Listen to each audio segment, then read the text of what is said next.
First, I would like to extend my deep appreciation to all the hospital teams and district health teams.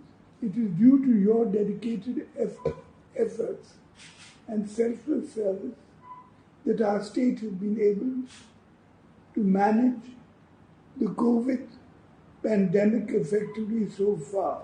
In this difficult time, you are the heroes for the people.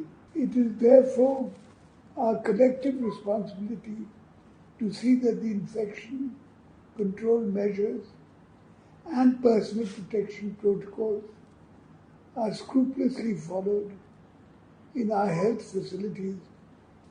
I would like to emphasize again that you are the strength of the people in this long war. Please first ensure that your safety and the safety of your team. That is the only way we can overcome the present situation.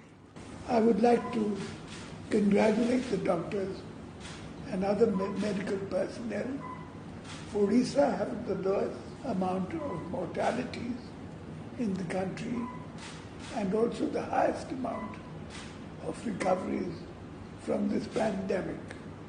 I would like to tell the doctors and other health workers how valuable and appreciated they are and to take care of themselves. All of you are important to your families and to all of us.